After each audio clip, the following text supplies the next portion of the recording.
દીકરાઓ હવે લાસ્ટ લેક્ચરની અંદર આપણે એમાઇન સંયોજનના રાસાયણિક ગુણધર્મોની પ્રક્રિયાઓ જોતા હતા, જેની અંદર આપણે એમાઇનની આલ્કાઇલેશન પ્રક્રિયા જોઈ ગયા, એમાઇનની એસાઇલેશન, પિરિડિનની હાજરીમાં એમાં બેન્ઝોઇલેશન પણ જોઈ ગયા, પછી એમાઇનની કાર્બાઇલ એમાઇન કસોટી પણ પૂર્ણ કરી ગયા, અને એમાઇનની HNO2 સાથેની પ્રક્રિયા કે જેમાં બેન્ઝીન ડાયઝોનિયમ ક્લોરાઇડ બનાવી શકાય માત્ર એરોમેટિક પ્રાથમિક એમાઇનથી. બરાબર. જ્યારે તમે એલિફેટિક એમાઇન વાપરશો તો ત્યારે સીધી કઈ પ્રોડક્ટ આવે છે? આલ્કોહોલ. બરાબર. હવે નેક્સ્ટ પ્રક્રિયા જે છે એ છે હિન્સબર્ગ પ્રક્રિયક સાથેની પ્રક્રિયા.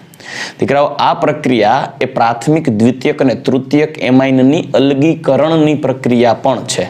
મતલબ તમારી પાસે જો પ્રાથમિક, દ્વિતીયક અને તૃતીયક એમાઇનનું મિક્સચર હોય અને તમારે એને સેપરેટ કરવું હોય, અલગ કરવું હોય, ત્યારે આ પ્રક્રિયા વપરાય છે.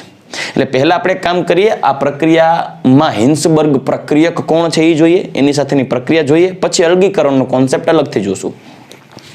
તો હિન્સબર્ગ પ્રક્રિયક સાથેની પ્રક્રિયા, તો હિન્સબર્ગ પ્રક્રિયક કોણ છે? તો કે C6H5 S double bond O double bond O Cl, જેને કહેવાય બેન્ઝીન સલ્ફોનાઇલ ક્લોરાઇડ. શું કહેવાય? Benzene sulfonyl chloride.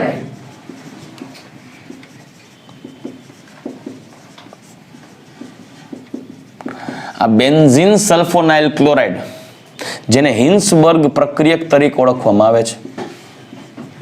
હાઇઝનબર્ગ નહીં હો, હિન્સબર્ગ. હાઇઝનબર્ગનો તો અનિશ્ચિતતાનો સિદ્ધાંત આવે, સ્પેલિંગમાં બે હરખા જ લાગે. બરાબર. એટલે હવે હંમેશા પ્રાથમિક એમાઇન છે ને, પ્રાથમિક એમાઇન એ હિન્સબર્ગ પ્રક્રિયા C6H5SO2Cl બેન્ઝીન સલ્ફોનાઇલ ક્લોરાઇડ સાથે દ્વિતીયક સલ્ફોનેમાઇડ બનાવે, સલ્ફોનેમાઇડ આપે. જ્યારે દ્વિતીયક એમાઇનની જ્યારે હિન્સબર્ગ પ્રક્રિયક સાથે પ્રક્રિયા કરવામાં આવે ને, તો તે બનાવશે તૃતીયક સલ્ફોનેમાઇડ. અને તૃતીયક એમાઇન ની હિન્સબર્ગ સાથે પ્રક્રિયા કરવામાં આવે તો તૃતીયક એમાઇન હિન્સબર્ગ પ્રક્રિયક સાથે પ્રક્રિયા આપતો નથી. તો કઈ રીતે એમાઇડ બને એ જોઈએ. દાખલા તરીકે મારી પાસે પ્રાથમિક એમાઇન છે, લાઈક RNH2, જેની પ્રક્રિયા કરવામાં આવે C6H5S double bond O double bond O Cl benzene sulfonyl chloride. Mechanism wise જોવા જાવ ને તમે તો આ જે નાઇટ્રોજન ઉપરનો જે અબંધકારક ઇલેક્ટ્રોન યુગ્મ હોય ને, એ સીધો એટેક કરે સલ્ફર ઉપર, કેમ કે સલ્ફર ઉપર પાર્શિયલ પોઝિટિવ ચાર્જ હોય, અને અહીંયાથી રિલીઝ થઈ જશે Cl માઇનસ. એટલે Cl તો માઇનસ નીકળો, સમજાય છે. પણ આ નાઇટ્રોજન ઇલેક્ટ્રોન યુગ્મનું દાન કર્યું, એના ઉપર પ્લસ ચાર્જ આવે, તો પ્લસ ચાર્જને દૂર કરવા માટે શું કરશે? નાઇટ્રોજન એના હાઇડ્રોજનને કાઢી મૂકશે અને એનો ઇલેક્ટ્રોન લઈ લેશે. એટલે નીકળશે શું? HCl. એટલે હું આને હજી ટૂંકમાં લખવા જાઉં તો આમ કરી શકું, જો H અને H આવું છે તો આ ઇલેક્ટ્રોન યુગ્મનું દાન કરશે એટલે આના પર પ્લસ ચાર્જ આવશે, પ્લસ ચાર્જને બેલેન્સ કરવા માટે ઇલેક્ટ્રોન યુગ્મ ખેંચી લેશે હાઇડ્રોજન પાસે, એટલે હાઇડ્રોજન નીકળી જશે કે નહીં? કયા સ્વરૂપે? H પ્લસ સ્વરૂપે. અહીંયાથી કોણ નીકળશે? તો માઇનસ શું થઈ જશે? તો આપણને નિપજ કંઈક આવી મળવી જોઈએ. જો RNH S double bond O double bond O C6H5, એટલે કે બેન્ઝીન રિંગ થયું ને, આવી. આને કહેવાય N આલ્કાઇલ બેન્ઝીન સલ્ફોનેમાઇડ. જો તમે C ડબલ બોન્ડ O અને અહીંયા NH2 હોય તો આને તમે એમાઇડ બોલો, એમાઇડ. અથવા આમ લખું, ચાલો તમને સીધું એમાઇડ બતાવું, NH, અને એમાઇડ બોલો. આ એમાઇડ કાર્બોક્ઝેમાઇડ એ બોલી શકો, એમાઇડ સંયોજન. આને બદલે જો આવું હોય તો આને કહેવાય સલ્ફોનેમાઇડ, પ્રાથમિક સલ્ફોનેમાઇડ થયું. પણ જો અહીંયા એક H આવે, R, તો આને કહેવાય દ્વિતીયક સલ્ફોનેમાઇડ. નાઇટ્રોજન બીજા આલ્કાઇલ સમૂહ સાથે છે, જો બે R આવે તો તૃતીયક સલ્ફોનેમાઇડ. આ કોણ થયું? દ્વિતીયક સલ્ફોનેમાઇડ. પ્રાથમિક એમાઇન હતો કે નહીં? તો પ્રાથમિક એમાઇન ની પ્રક્રિયા બેન્ઝીન સલ્ફોનાઇલ ક્લોરાઇડ સાથે કરવામાં આવે, એટલે હિન્સબર્ગ પ્રક્રિયક સાથે કરવામાં આવે તો આપણને નિપજ મળશે N alkyl benzene sulphonamide. Benzene sulphonamide. દીકરાઓ એક બાબતને ખાસ આપણે ધ્યાનમાં રાખશું. અહીંયા જે હાઇડ્રોજન છે ને આ હાઇડ્રોજન બેન્ઝીન સલ્ફોનેમાઇડનો જે આ હાઇડ્રોજન છે ને આ હાઇડ્રોજન યાદ રાખશું એસિડિક હાઇડ્રોજન હોય. તમને એમ થાય સર કેમ એસિડિક હાઇડ્રોજન? H+ દાન થઈ જશે ને પ્રક્રિયા દરમિયાન. તો એસિડિક હાઇડ્રોજન હોવાનો મતલબ અહીંયા બેઝિકતા ઓછી હોય તો જ એસિડિકતા વધારે હોય ને. તો બેઝિકતા ઓછું હોવાનો મતલબ કે એ નાઇટ્રોજન બેઝ તરીકે વર્તણૂક ઓછી બતાવતો હોય. તો એ નાઇટ્રોજન બેઝ તરીકેની વર્તણૂક કેમ ઓછી બતાવતો હોય? તો કે ભાઈ એની પાસે ઇલેક્ટ્રોન યુગ્મ હોય ને કોકને આપી શકે એમ ન હોય. એટલે ઇલેક્ટ્રોન યુગ્મનું દાન કરી શકવાની ક્ષમતા એની ઓછી હોય. એવું ક્યારે બને? આપણે એમ થાય સર નાઇટ્રોજન પાસે તો પણ ઇલેક્ટ્રોન યુગ્મ છે, પણ એ નાઇટ્રોજનનો ઇલેક્ટ્રોન યુગ્મ બીજા કોઈને દાન કરવાની ક્ષમતા એટલે નથી બતાવતો કેમ કે એ નાઇટ્રોજનનો ઇલેક્ટ્રોન યુગ્મ અહીંયા સંસ્પંદનમાં જ બીઝી થઈ ગયેલો હોય. સમજાય કે નહીં? એટલે આ નાઇટ્રોજનનો ઇલેક્ટ્રોન યુગ્મ સલ્ફોનાઇલ સમૂહ તરફ આકર્ષાયેલો રહે એટલે પરિણામી એ બીજા અન્ય સ્પીસીસને દાન કરવાની વૃત્તિ ઓછી બતાવે. એટલે આ હાઇડ્રોજન થઈ જાય એસિડિક કેમ કે ઇલેક્ટ્રોન નાઇટ્રોજન ઉપર ઓછી ઇલેક્ટ્રોન ડેન્સિટી હોય એટલે એની બેઝિકતા ઘટી જાય તો હાઇડ્રોજનની એસિડિટી થોડીક વધી જાય એટલે હાઇડ્રોજન એસિડિક તરીકે વર્તે. બરાબર? એટલે યાદ રાખશું દ્વિતીયક સલ્ફોનેમાઇડ આને કહી શકાય. દ્વિતીયક સલ્ફોનેમાઇડ એમાં એસિડિક હાઇડ્રોજન હોય. સમજાય છે? ચાલો આનું એક એક્ઝામ્પલ લઈ લઈએ. લાઈક CH3 CH2 NH2 જેની પ્રક્રિયા કરાવીએ C6H5SO2Cl. આ થયું ને benzene sulfonyl chloride minus HCl. તો આપણને નિપજ શું મળશે? CH3 CH2 NHSO2 C6H5. આવું થયું ને? આ બે એક જ થયું. આને કહેવાય N ethyl benzene sulfonamide. N ethyl benzene sulfonamide જેમાં આ જે હાઇડ્રોજન છે એને કહેવાય એસિડિક પ્રોટોન.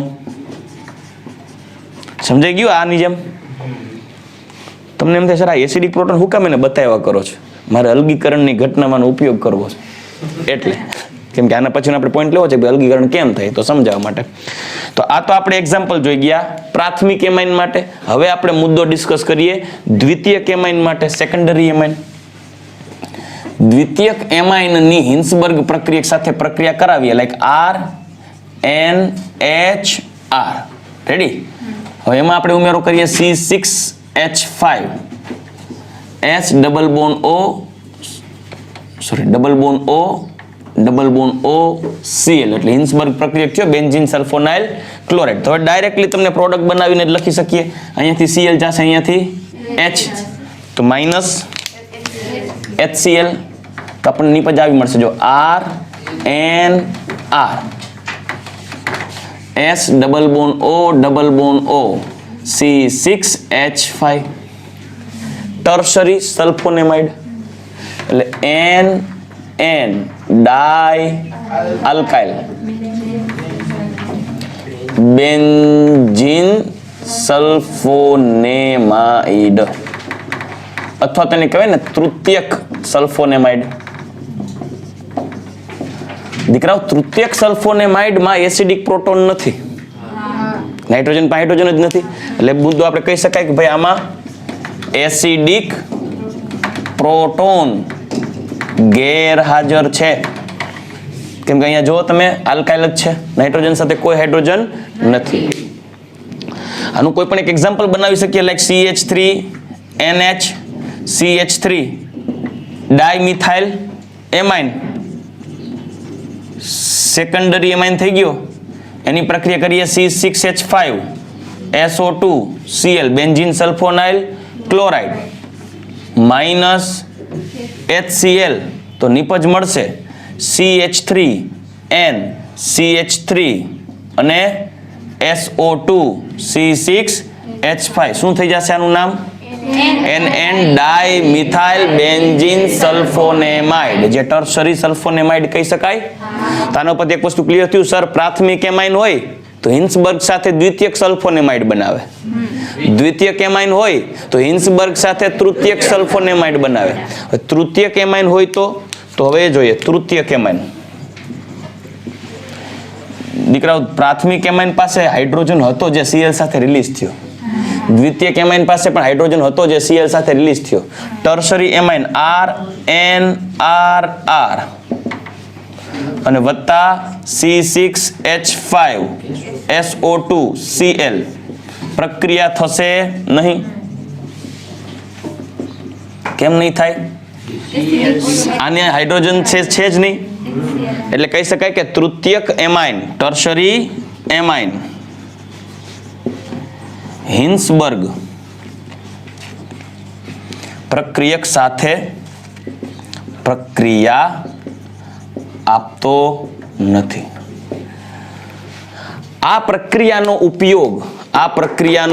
ઉપયોગ ક્યાં કરવામાં આવે છે? તો કે પ્રાથમિક, દ્વિતીયક અને તૃતીયક એમાઇન ના સેપરેશન એટલે કે એમાઇન ના અલગીકરણ માટે વપરાય. આ પ્રક્રિયા પ્રાથમિક, દ્વિતીયક અને તૃતીયક એમાઇન ના અલગીકરણમાં વપરાય. તો આપણે કઈ રીતે આનું અલગીકરણ કરવું જોઈએ? તો હવે એની ચર્ચા કરીએ કે આના અલગીકરણમાં હિન્સબર્ગ પ્રક્રિયકનો ઉપયોગ કરીને કઈ રીતે ત્રણેયને સેપરેટ કરી શકાય. તો હવે માની લ્યો કે આપણી પાસે પ્રાથમિક, દ્વિતીયક, તૃતીયક ત્રણેય એમાઇનનું મિશ્રણ છે. આપણે ત્રણેયને સેપરેટ કરવા છે, અલગ કરવા છે. તો કઈ રીતે કરી શકાય? તો એના માટે હિન્સબર્ગ પ્રક્રિયકનો ઉપયોગ કરવામાં આવે છે. એટલે એના માટે વપરાતો પ્રક્રિયક કયો? હિન્સબર્ગ પ્રક્રિયક. હિન્સબર્ગ પ્રક્રિયક જેનું નામ છે બેન્ઝીન સલ્ફોનાઇલ ક્લોરાઇડ C6H5SO2Cl દ્વારા અલગીકરણ કરી શકાય. હાલમાં હિન્સબર્ગ પ્રક્રિયકને બદલે પેરાટોલ્યુઇન સલ્ફોનાઇલ ક્લોરાઇડ વપરાય છે. એટલે આના બદલે પેરાટોલ્યુઇન એટલે પેરા સ્થાને શું આવી જાય? CH3. બસ SO2Cl પેરાટોલ્યુઇન સલ્ફોનાઇલ ક્લોરાઇડ પણ વાપરી શકાય. ચલો હવે ખાસ ધ્યાન દેજો. હું ત્રણેય પ્રક્રિયાઓ વન બાય વન જોતો જાઉં છું. દાખલા તરીકે મારી પાસે પ્રાથમિક એમાઇન છે, એટલે એ થઈ ગયો RNH2. ચાલો રેડી. મારી પાસે દ્વિતીયક એમાઇન પણ છે મિક્સચરમાં. એ કોણ છે? દ્વિતીયક એમાઇન તો કે ભાઈ R2NH, RNHR. અને તૃતીયક એમાઇન પણ છે રિએક્શન મિક્સચરમાં RNRR. હવે એમની પ્રક્રિયા આપણે કરાવીએ હિન્સબર્ગ પ્રક્રિયક સાથે. કેની સાથે? હિન્સબર્ગ. તો હિન્સબર્ગ પ્રક્રિયક નાખું છું C6H5SO2Cl HCl થશે. તો આપણને નિપજ ક્યાંક આવી મળશે. જુઓ RNH, અહીંયા આવશે SO2C6H5 દ્વિતીયક સલ્ફોનેમાઇડ. દ્વિતીયક સલ્ફોનેમાઇડ. એમાં આ જે પ્રોટોન છે ને એ કયો પ્રોટોન થશે? Acidic proton. ચાલો અગાઉ જ કહી દીધું તમને મેં. ઓકે, આ જે પ્રક્રિયા થઈ ગઈ એટલે પ્રક્રિયામાં મિશ્રણમાં ઓગળેલો છે અત્યારે. જ્યારે અહીંયા આપણે હિન્સબર્ગ પ્રક્રિયક નાખીએ C6H5SO2Cl C6H5SO2Cl તો આનાથી આપણને મળશે દ્વિતીયક સલ્ફોનેમાઇડ, તૃતીયક સલ્ફોનેમાઇડ. અને અહીંયા SO2C6H5 HCl. આ કોણ થઈ ગયું? તૃતીયક સલ્ફોનેમાઇડ. આમાં કઈ મુદ્દો મુખ્ય છે? એસિડિક પ્રોટોન નથી. એટલે એસિડિક પ્રોટોન નથી. નાઇટ્રોજન સાથે એસિડિક પ્રોટોન નથી, અહીંયા છે. ઓકે, આ દ્રાવ્ય જ છે. જ્યારે અહીંયા આપણે C6H5 SO2 કેમ કે પ્રક્રિયામાં તો આપણી પાસે ત્રણેય મિક્સચર જ હતું ને, તો સીસી બેન્ઝીન સલ્ફોનાઇલ ક્લોરાઇડ નાખ્યું હોય તો આની હારે પ્રક્રિયા કરી નાખીને આવું બનાવશે દ્વિતીયક સલ્ફોનેમાઇડ, દ્વિતીયક એમાઇન સાથે પ્રક્રિયા કરીને તૃતીયક સલ્ફોનેમાઇડ. હવે તૃતીયક એમાઇન સાથે બિચારો પ્રક્રિયા કરવા તો જાય છે, પણ તૃતીયક એમાઇન એવું કહે છે હું નહીં જોડાઈ શકું, સોરી, બીકોઝ મારી પાસે હાઇડ્રોજન નથી, તો નિપજ મળે નહીં. કેમ કે તૃતીયક બેન્ઝીન સલ્ફોનાઇલ, તૃતીયક એમાઇન બેન્ઝીન સલ્ફોનાઇલ ક્લોરાઇડ સાથે પ્રક્રિયા આપતો નથી. ઓકે, તો સર આપણી પાસે અત્યારે પ્રક્રિયા મિશ્રણમાં એટલે કે દ્રાવણમાં બે સંયોજન એમાઇડ છે, દ્વિતીયક સલ્ફોનેમાઇડ, તૃતીયક સલ્ફોનેમાઇડ, જે અનુક્રમે બન્યા છે પ્રાથમિક એમાઇન અને દ્વિતીયક એમાઇનથી. એટલે અત્યારે જે રિએક્શન મિક્સચર છે ને મારી પાસે C6H5SO2Cl નાખ્યા બાદ, ત્યારે મારી પાસે એક સલ્ફોનેમાઇડ દ્વિતીયક છે, એક સલ્ફોનેમાઇડ તૃતીયક છે અને એક તૃતીયક એમાઇન છે. હવે એમાઇનને બહાર કાઢવો પડશે, તો સર એને પ્રેસિપિટેટ કરો. તો એ જે પ્રક્રિયા મિશ્રણ છે ને એમાં હું બહારથી થોડુંક એસિડ નાખું, એટલે જલીય HCl. પ્રક્રિયા મિશ્રણમાં હું નાખું જલીય HCl, એટલે HCl નાખો એટલે આ તો બેઝ છે, એટલે નિપજ શું મળી જાય?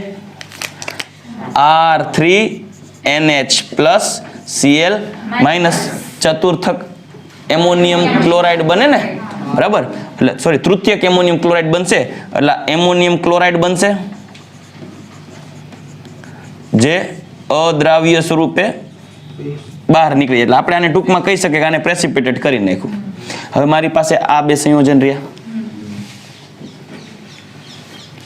હવે શું કરવાનું છે? હવે આની અંદર આપણે નાખીએ બેઝ નાખીએ.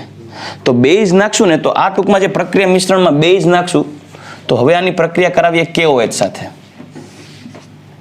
aqueous KOH. આની પ્રક્રિયા કરાવીએ aqueous KOH.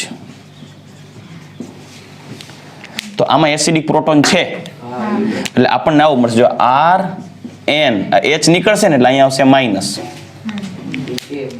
અને અહીંયા આવશે SO2 C6H5 અને હું આ KOH આપણે 21 નાખ્યું છે KOH, તો અહીંયા આવશે K+, એટલે આવશે દ્વિતીયક સલ્ફોનેમાઇડ નો પોટેશિયમ ક્ષાર, દ્વિતીયક સલ્ફોનેમાઇડ નો પોટેશિયમ ક્ષાર. તો માઇનસ અહીંયા શું આવશે? H2O. એમાં H2O માં જેન્યુઅલી વિચારીએ ને તો HOH આવું થઈ જશે ને, આ એસિડિક પ્રોટોન નીકળ્યો ને બહાર, તો આ થઈ ગયું દ્રાવણમાં દ્રાવ્ય. કેમ કે KOH નાખ્યું તો KOH સાથે પ્રક્રિયા કરી લીધી, ક્ષાર બની ગયો, દ્રાવણમાં દ્રાવ્ય રહ્યું. પણ અહીંયા KOH સાથે પ્રક્રિયા આપે નહીં, કારણ કે એસિડિક હાઇડ્રોજન ગેરહાજર. તો આ જે છે ને એ દ્રાવણમાં અદ્રાવ્ય થઈ જશે, કેમ કે KOH નાખ્યું છે. તો સમજાઈ ગયું? એટલે કહી શકાય ને આથી તૃતીયક સલ્ફોનેમાઇડ KOH સાથે પ્રક્રિયા ન આપતા, પ્રક્રિયાની ન આપી ને, ન આપતા અદ્રાવ્ય સ્વરૂપે મળે. એટલે હવે અત્યારે મારી પાસે જે પેલા તો આપણે તૃતીયક તો બહાર કાઢી લીધું હતું, હવે મારી પાસે બે હતા, દ્વિતીયક સલ્ફોનેમાઇડ અને તૃતીયક સલ્ફોનેમાઇડ. એમાં હું નાખ્યું KOH નાખ્યું તો દ્વિતીયક સલ્ફોનેમાઇડ તો ઓગળી ગયું, પણ તૃતીયક સલ્ફોનેમાઇડ ઓગળતું. એટલે મારી પાસે જે દ્રાવણ હશે ને એમાં મને અવક્ષેપય દેખાશે, એ આના હશે, અને નહીં દેખાતા હોય એટલે કે ઓગળેલા હશે એ આ હશે. તો હવે જે પ્રક્રિયા મિશ્રણ છે ને એનું એક બીજું પાત્ર લઈશ, ઉપર ગળણી ગોઠવીશ, ફિલ્ટર પેપર રાખીશ અને ગાળી નાખું. તો ગાળી નાખું તો નીચે જે લિક્વિડ ફોર્મમાં નીકળશે દ્રાવણ, એ દ્રાવણમાં કોણ નીકળી ગયું? પ્રાથમિક એમાઇન નો આ સલ્ફોનેમાઇડ ક્ષાર આ નીકળ્યો ને, બરાબર? એટલે દ્વિતીયક સલ્ફોનેમાઇડ નો પોટેશિયમ ક્ષાર ઓગળેલા સ્વરૂપે નીકળી ગયો લિક્વિડમાં, બરાબર? જ્યારે અદ્રાવ્ય સ્વરૂપે રહેલા ઉક્ષેપ ઉપરની બાજુ રહી જાય કે નહીં ગળણીમાં, તો ઉપર રહી જશે અદ્રાવ્ય સ્વરૂપે. તો મારે તો સર મારે તો દ્વિતીયક એમાઇન જોતો, તો તમે તો તૃતીયક સલ્ફોનેમાઇડ કરીને દીધો, સમજે કે નહીં? તો હવે એની યારે પાછી શું પ્રક્રિયા કરવાની? અદ્રાવ્ય સ્વરૂપે મળે તો એની પ્રક્રિયા કરાવો HCl હારે. HCl સાથે પ્રક્રિયા કરાવશો તો જો આપણી પાસે શું હતું? R2N SO2 અને C6H5 હતું ને, HCl હારે પ્રક્રિયા કરાવશો એટલે બોન્ડ તૂટે, આને Cl મળે, આને H મળે, કેમ કે આ માઇનસ પ્લસ હોય ને, નાઇટ્રોજન વધુ વિદ્યુત માઇનસ ડેલ્ટા અને પ્લસ ડેલ્ટા થાય, તો એ માઇનસ ડેલ્ટા પ્લસ ડેલ્ટા મળી જાય કે નહીં? એટલે આપણને નીપજ મળી ગઈ. જો ઓલું જે અલગ ગયણી ઉપર અલગ હતું ને એને સાઈડમાં લઈ લ્યો, એટલે આપણે તો હવે આ જ છે ને અદ્રાવ્ય સ્વરૂપે, એમાં HCl નાખી દો ગયણી ઉપર, એટલે જે સલ્ફોનેમાઇડ નીકળી જશે ને આપણને મળશે R2NH દ્વિતીયક એમાઇન, એ મળી ગયું, અને વત્તા C6H5SO2Cl. ચલો રેડી. હવે જે ઓલું ઓગળેલું હતું દ્રાવણ લિક્વિડ, એ પોટેશિયમ ક્ષાર હતો કે નહીં સલ્ફોનેમાઇડનો, એની અંદર પણ હવે નાખો HCl, એ તો અલગ પાત્રમાં હતું ઓગાળેલું, એમાં નાખી HCl, તો આપણે એમાં થોડાક 2 HCl નાખવા પડશે, 21. તો 2 HCl નાખશો તો શું મળશે જોઈ લઈએ આપણે. બરાબર, જો અહીંયા લખી દો RN, બરાબર, અહીંયા માઇનસ ચાર્જ હતો, SO2 C6H5 અને શું હતો K+, આવું હતું કે નહીં? તો એક કામ કરીએ, અહીંયાથી આ બોન્ડ તૂટી જશે, અહીંયા આવશે Cl માઇનસ, એક અહીંયાથી બોન્ડ તૂટી જશે, આને મળશે Cl માઇનસ, આ પ્લસ ડેલ્ટા હોય ને, અને આને 2H+, તો શું બની જશે? RNH2. ઓલો કેવો હોય અહીંયા પ્રક્રિયા કરી ગયો તો ને એને બહાર કાઢવાનો ને, તો KCl કરીને કાઢી નાખો, સમજાઈ ગયો, અને C6H5SO2Cl. બાકી સરી કે KOH ને HCl નાખતા તો KCl ને H2O મળે ને, તો KCl જ કાઢ્યો, H2 અહીંયા નીકળી ગયો, આપણની પાસે પ્રાથમિક એમાઇન પાછો આવી ગયો. જો તો તમે છે ને પ્રાથમિક દ્વિતીયક તૃતીયકને અલગ કરી લીધા, જે પહેલા આપણી પાસે ભેગા હતા. આ રીતે પ્રાથમિક દ્વિતીયક અને તૃતીયક એમાઇનનું અલગીકરણ કરી શકાય હિન્સબર્ગ પ્રક્રિયકનો ઉપયોગ કરીને. એમસીક્યુ માટે ખાસ યાદ રાખવાનું, હિન્સબર્ગ પ્રક્રિયક પ્રાથમિક દ્વિતીયક તૃતીયક એમાઇનનું અલગીકરણ વપરાય છે કારણ કે પ્રાથમિક એમાઇનનું દ્વિતીયક સલ્ફોનેમાઇડમાં રૂપાંતર થશે, જેમાં એસિડિક પ્રોટોન હોય તે જલીય KOH માં દ્રાવ્ય થઈ જશે, જ્યારે દ્વિતીયક એમાઇન તૃતીયક સલ્ફોનેમાઇડમાં રૂપાંતર થાય હિન્સબર્ગ પ્રક્રિયા દ્વારા, જે KOH માં દ્રાવ્ય થશે, જે અદ્રાવ્ય સ્વરૂપે રહે તો હોવાથી બંને સલ્ફોનેમાઇડને સેપરેટ કરી શકાય, જ્યારે તૃતીયક એમાઇન તો હિન્સબર્ગ પ્રક્રિયા સાથે પ્રક્રિયા જ નહીં આપે, પહેલેથી જ તમે એને સેપરેટ કરી શકો. રેડી? તો ચાલો આ આપણે પ્રક્રિયા જોઈ ગયા હિન્સબર્ગ પ્રક્રિયા સાથેની પ્રક્રિયા. હવે આપણે નેક્સ્ટ મુદ્દા જોઈએ, અને એ છે એનિલિન એરોમેટિક એમાઇનની ઇલેક્ટ્રોન અનુરાગી વિસ્થાપન પ્રક્રિયાઓ. તો હવે એનિલિનની ઇલેક્ટ્રોન અનુરાગી વિસ્થાપન પ્રક્રિયા જોઈએ. સામાન્ય રીતે ઇલેક્ટ્રોન અનુરાગી વિસ્થાપન પ્રક્રિયામાં જોડાતો બીજો વિસ્થાપિત સમૂહ કાં ઓર્થોપેરા અથવા તો મેટા સ્થાને જોડાય. એ ડિપેન્ડ કરે છે કે પ્રથમ વિસ્થાપિત સમૂહ કયો છે. હવે એનિલિન હોય ને એમાં બેન્ઝીન રિંગ ઉપર NH2 સમૂહ હોય. દીકરાઓ NH2 સમૂહ છે એ ઓર્થો અને પેરા નિર્દેશક છે, બરાબર, જે બેન્ઝીન ચક્રની ઇલેક્ટ્રોન અનુરાગી વિસ્થાપન પ્રક્રિયા માટેની સક્રિયતામાં વધારો કરે. એટલે આ કહી શકાય કે ભાઈ ઇલેક્ટ્રોન અનુરાગી વિસ્થાપન પ્રક્રિયા માટે બેન્ઝીન ની સક્રિયતા વધારે, બેન્ઝીન ચક્રની સક્રિયતા શું કરે છે? વધારે છે. એટલે આ NH2 સમૂહને કહેવાય activating agent, activating functional group. શુક્ર અને બેન્ઝીન ચક્રમાં ઇલેક્ટ્રોન અનુરાગી વિસ્થાપનને સરળ બનાવશે, કારણ કે આ ઇલેક્ટ્રોન દાતા છે. ઇલેક્ટ્રોન દાતા સંસ્પંદન અસર બતાવશે. ચાલો સંસ્પંદન બંધારણ એકવાર દોરી દઉં, જે આપણે ભૂતકાળમાં ઘણીવાર આવા બંધારણો જોઈ ગયા છીએ. ફટાફટ એક નજર નાખીએ.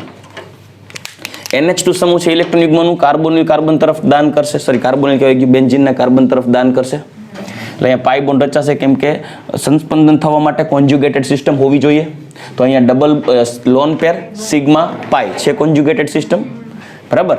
આપણે જોઈ ગયા છીએ સંસ્પંદનમાં કેમાં કોન્જ્યુગેશન હોવું જોઈએ. લોન પેર સિગ્મા પાઈ, પોઝિટિવ સિગ્મા પાઈ સિગ્મા પાઈ, બરાબર ને, નેગેટિવ ચાર્જ સિગ્મા પાઈ, આ બધું કોન્જ્યુગેશનમાં હોય તો રેઝોનન્સ થશે. તો આ પાઈ બોન્ડ ડિલોકેલાઇઝ થઈ ક્યાં આવશે?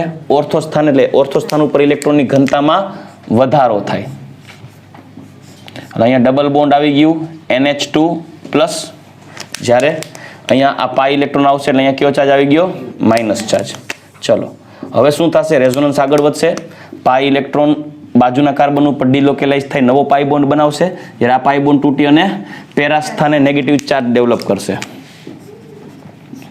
તો નવું રેઝોનેટિંગ સ્ટ્રક્ચર આવું થશે. એક બોન્ડ અહીંયા હતો જ, ડબલ બોન્ડ NH2+, અહીંયા નવો બોન્ડ બની ગયો, અને જ્યારે પેરા સ્થાન ઉપર ઇલેક્ટ્રોનની ઘનતા વધી ગઈ, નેગેટિવ ચાર્જ. તો પુનઃ તે બાજુના કાર્બન જે લોન પેરો નેગેટિવ ચાર્જ, તો નેગેટિવ સિગ્મા પાઈ થયું કોન્જ્યુગેશન. પાઈ બોન્ડ અહીંયા આવશે, બની જશે, તો આ પાઈ બોન્ડ ઓર્થો સ્થાને વિસ્થાનીકૃત થાય.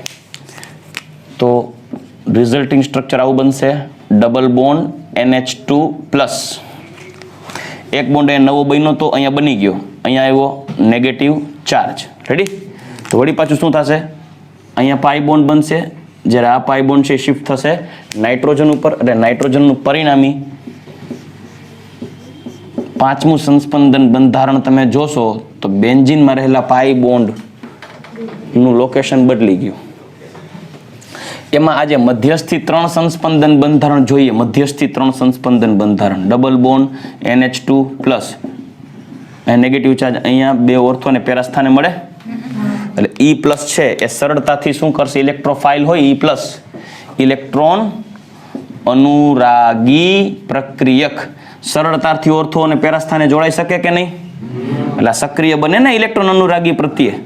એટલે એનિલિનની ઇલેક્ટ્રોન અનુરાગી વિસ્થાપન પ્રક્રિયા કરવી બહુ સહેલી. શું કામે? કેમ કે બેન્ઝીનની સક્રિયતા ખૂબ જ વધારી દેશે. એટલે નીચા તાપમાને પ્રક્રિયા કરશો તો પણ આપણે સરળતાથી નિપજ મળી જશે. દાખલા તરીકે સૌથી પહેલી આપણે પ્રક્રિયા લઈએ. પહેલી પ્રક્રિયા લઈએ બ્રોમિનેશન. ખાસ ધ્યાન દેજો, એનિલિનનું બ્રોમિનેશન. તો જ્યારે એનિલિનનું બ્રોમિનેશન કરવામાં આવે, NH2, બ્રોમિન જળ ઉમેરીએ, Br2, બ્રોમિન જળ Br2H2O, બ્રોમિન જળ 21 Br2, તો આપણને મળશે, ખાસ જોજો, આપણને મળશે NH2. NH2 કેવો સમૂહ છે? ઓર્થોપેરા નિર્દેશક ને. તો આપણને આવું મળે, Br Br Br 2,4,6 tribromo aniline, 2,4,6 tribromo aniline. તો તમને પ્રશ્ન થશે, સર આ તો ઓર્થોપેરા નિર્દેશક છે, તો એક ઓર્થો બ્રોમો એનિલિન અને એક પેરા બ્રોમો એનિલિન થવું જોઈએ. એટલે બેન્ઝીન ઉપર હવે એક જ એનિલિનમાં હવે એક જ વિસ્થાપન થવું જોઈએ ને, કા ઓર્થો ને કા પેરા. સર આ તો ત્રણેય કેમ બ્લોક કરી દીધા? એનું કારણ છે, એનિલિન બેન્ઝીન ચક્રમાં ઇલેક્ટ્રોન યુગ્મનું દાન કરી અને એને એટલો સક્રિય બનાવે કે બ્રોમિન જળ સાથે પ્રક્રિયા કરો એટલે સરળતાથી 3 સ્થાન વિસ્થાપન. એટલો ઈઝી, કેમ કે આ છે ને મોસ્ટ ડોનરમાં આવે. મોસ્ટ ડોનર, સૌથી સારામાં સારો ઇલેક્ટ્રોન દાતા, એટલે બેન્ઝીનને ધરવી દે. એટલે 2 ઓર્થો ને પેરા સ્થાને ઇલેક્ટ્રોન થઈ પડે. એટલે ઇલેક્ટ્રોફાઇલને તો મોજ આવી જાય કે આવો મોકો કોઈ દી નહીં મળે, લૂંટો 3 જગ્યાએ જોડાઈ જાય. બરાબર? તો બેન્ઝીન લૂંટાણો. તો આને આ રીઝન આપી શકે ને, કારણ આપી શકે કે નહીં? શા માટે? તો કે ભાઈ NH2 સમૂહ ઇલેક્ટ્રોન દાતા તરીકે વર્તી બેન્ઝીન ના ઓર્થો અને પેરા સ્થાનો પર ઇલેક્ટ્રોન ઘનતામાં ખૂબ જ વધારો કરે કે નહીં? આથી બ્રોમિનેશન દરમિયાન 2,4,6 ટ્રાઇબ્રોમો એનિલિન મળે છે. મતલબ એક જ વિસ્થાપન એનિલિનમાં થવાને બદલે 3 જગ્યા બ્લોક થઈ જાય છે. આ છે ને સફેદ અવક્ષેપ મળે. કેવા મળે? 2,4,6 ટ્રાઇબ્રોમો એનિલિનના સફેદ અવક્ષેપ મળી ગયા. તમને એમ થાય સર આ બ્રોમિનેશન કરવામાં તો સફેદ અવક્ષેપ 2,4,6 ટ્રાઇબ્રોમ, પર સર મારે તો એક જ જોતું હોય તો તમારે શું કરવું પડે? એનિલિનને ફોહલાવવો પડે કે ભાઈ એનિલિન તું યાર એટલો મન મૂકીને ઇલેક્ટ્રોન યુગ્મનું દાન કરસ ને કે અમારે એક જ જગ્યા રોકાવી હોય બધે ફિટ થઈ જાય. તું ઇલેક્ટ્રોન યુગ્મનું દાન કરે, અમે ના નથી પાડતા, અમારે જરૂર છે, પણ એટલી બધી નહીં કે તું અમારો વારો પાડી દે. અમારે એક જ સ્થાને વિસ્થાપન થવા દેવું છે. બરાબર? કા ઓર્થો ને કા પેરા એક જ સ્થાને, પણ ઓલમોસ્ટ થાય તા પેરામાં જાજી હોય ને તો કે ભાઈ પેરા સ્થાને કરવું છે. પણ તું 2 ઓર્થોમાં પેક કરી દે, પેરામાં જગ્યા જ ન રહેવા દે, હાલે કંઈક સમજ. તો એનિલિન કે જો ભાઈ મારો નેચર જ એવો છે, મારી પાસેથી કોઈ ભૂલે ચૂકે માગે ને તો હું એને ધરવી દઉં, એટલું દાન કરું. એટલે જો તમે મારી યારે જોડાશો અને તમે મારી પાસેથી ઇલેક્ટ્રોન માગશો તો હું ઓછું ન દઉં તો એને દીએ ને દીકરા દઈ દઈએ, ઢગલો કરી દે, આ ખમી ન હોગે. અને ઇલેક્ટ્રોફાઇલ તો બેન્ઝીન ને દેખા ન મૂકે, એવો એને તો જોડે ને તો ઇલેક્ટ્રોફાઇલ તો પાડી દઈને ચોટી જાય. બેન્ઝીન કે આમ તો નહીં હક લેવા દે. એટલે પછી હવે એને કંટ્રોલમાં રાખવા માટે થોડીક બુદ્ધિ મારવી પડે. એટલે શું કરવાનું તો કે ભાઈ નાઇટ્રોજન જ્યાં સુધી એમ બહુ કહે છે ને કે હું તમે માગો તો હોય એટલા દઈ દઉં, હોય એટલા દઈ દઉં, ખમ. એટલે એવું કરે, નાઇટ્રોજન નીચે તરફ ધકેલા કરે છે ને એ કે નાઇટ્રોજનને કોકે હજી કોક આયરે એવા આયરે જોડો કે એ ઇલેક્ટ્રોન માગ્યા કરે. પછી ભલે નાઇટ્રોજન એને દે ને આપણે દે ને પછી કેમનો જાય, સમજાય છે? તો કંઈક એવું કરો કે આ નાઇટ્રોજન સાથે કોઈ નવો ક્રિયાશીલ સમૂહ એવો જોડો કે જે એની પાસેથી ઇલેક્ટ્રોન માગ્યા કરે. તો ઓલું એસાઇલેશન કરી, એનિલિનનું એસાઇલેશન, સમજાય છે? તો આપણે મોનોબ્રોમો એનિલિન માટે મોનોબ્રોમો એનિલિન મેળવવા માટે એક નવો નુસ્ખો કરવો પડે કે નહીં? તો સૌથી પહેલા તબક્કામાં શું કરવું પડશે? એનું એસાઇલેશન. એના માટે પ્રથમ તબક્કે એનિલિન નું એસાઇલેશન કરવામાં આવે છે. એસાઇલેશન કરશો એટલે એસિટેનિલાઇડ મળે. દાખલા તરીકે મારી પાસે એનિલિન છે NH2, હવે એની પ્રક્રિયા કરાવીએ CH3COCl HCl. હાજરી કેની? પિરિડીનની યાદ કરો. પિરિડીનની હાજરીની પ્રક્રિયા થશે તો આપણને મળશે N એસિટાઇલ એનિલિન અથવા તો N ફિનાઇલ. IUPAC નામ લે તો N ફિનાઇલ ઇથેનેમાઇડ થાય કે નહીં?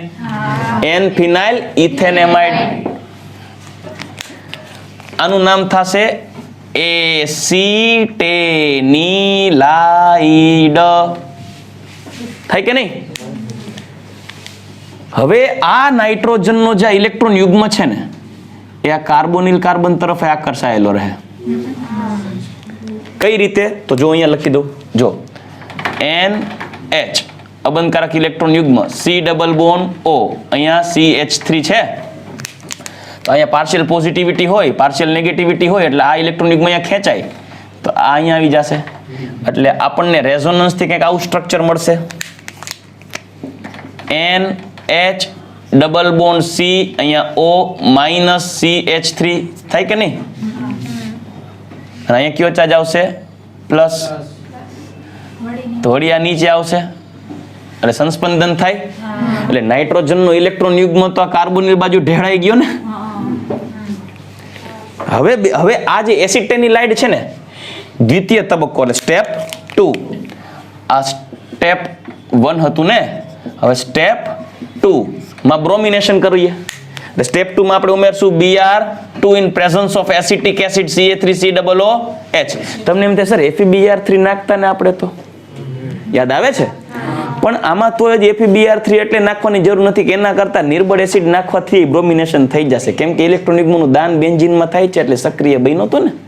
એટલે નિર્બળ એસિડ, એટલે યાદ રાખજો ઓપ્શનમાં આ બહુ પૂછાય છે. એનિલિનનું બ્રોમિનેશન માટે નીચેના પૈકી યોગ્ય વિકલ્પ પસંદ કરો તો Br2 ને FeBr3 અને એક લખ્યું હોય Br2 CH3COOH. Most probably FeBr3 જ નાખે. બધા FeBr3 ટીક કરે કેમ કે આપણે પહેલેથી મગજમાં હોય ને bromination Br2 FeBr3 chlorination Cl2 FeCl3 તો આમાં જ ઠપકારે, પણ ત્યારે જવાબ આ રહેશે. એટલે ધ્યાન મારીએ, ભૂલવું નહીં. બરાબર, મોસ્ટ ઇમ્પોર્ટન્ટ છે MCQ માટે. તો ત્યારે છે ને એસિટેનિલાઇડ જે મળ્યો છે ને એસિટેનિલાઇડ એનું કરીએ બ્રોમિનેશન. આ થઈ ગયું એસિટેનિલાઇડ. બરાબર, Br2 CH3COOH એટલે આપણે મળશે NHCOCH3 અને અહીંયા આવશે Br પેરા બ્રોમો એસિટેનિલાઇડ. હવે આપણે કહી શકીએ કા ભાઈ એમાઇન કેમ થયું? હવા નીકળી ગઈ. મોટા ઉપાડે દવ એને દીકરા દઈ દો, લેતો જા હમસે પંગા. બરાબર, એનિલિનના નાઇટ્રોજનનો અબંધકારક ઇલેક્ટ્રોન યુગ્મ બંને બાજુ ફેંકાયેલો રહે. કાર્બોનિલમાં પણ સંસ્પંદનમાં ભાગ લઈ લેતો હોવાથી નાઇટ્રોજનનો એ ઇલેક્ટ્રોન યુગ્મ બેન્ઝીન તરફ ઓછો ધકેલાય. એટલે બેન્ઝીનમાં ઇલેક્ટ્રોન યુગ્મની ઘનતા ઓર્થો અને પેરા સ્થાન ઉપર વધારે ખરા, પણ એ ઓછો હોય, પ્રબળતા ઓછી હોય, એટલે માત્ર પેરા સ્થાને વિસ્થાપન થઈ શકે. એક વિસ્થાપન થયું સર, પણ કે આપણે તો પેરાબ્રોમો એનિલિન જોતું હતું ને, આ તો એસિટેનિલાઇટ થઈ ગયું. કાંઈ વાંધો નહીં, હવે આને કહી દો, હવે ભાઈ તારી ગરજ પૂરી નીકળે. તો સ્ટેપ 3 શું કરી નાખવાનું? જળ વિભાજન. જળ વિભાજન કરી નાખશું આપણે પેરાબ્રોમો એસિટેનિલાઇડનું. NHCOCH3, અહીંયા Br, અહીંયા લખશું HCl, એટલે H+ ની હાજરીમાં જળ વિભાજન. તો અહીંયાથી બોન્ડ તૂટે, આને મળે H, આને મળે OH. બરાબર, તો આપણને નિપજ શું મળી જાય? NH2 અને અહીંયા Br, para bromo aniline plus CH3COOH મળી ગયું. તો જો તમારે માત્ર એક વિસ્થાપિત એનિલિન જોતો હોય, મોનોબ્રોમો એનિલિન, પેરાબ્રોમો એનિલિન, તો તમારે સૌપ્રથમ એનિલિન નું કરવું પડે એસાઇલેશન. ફિડલક્રાફ્ટ નથી હો. હા, પહેલા એસાઇલેશન કરવાનું. એસાઇલેશન કર્યા પછી એસિટેનિલાઇડ મળે, જેનું બ્રોમિનેશન એસિટિક એસિડની હાજરીમાં કરવાનું, તો પેરાબ્રોમો એસિટેનિલાઇડ મળે. પછી તેનું જળ વિભાજન કરશો એટલે પેરાબ્રોમો એનિલિન મળે, અને COCH3 સમૂહ છે એનિલાઇડમાંથી નીકળી અને એસિટિક એસિડ સ્વરૂપમાં ફેરવાઈ જશે. હાલો, રેડી? તો આ ઇમ્પોર્ટન્ટ રિએક્શન હતી બ્રોમિનેશન. નેક્સ્ટ હવે આપણે જોઈએ નાઇટ્રેશન.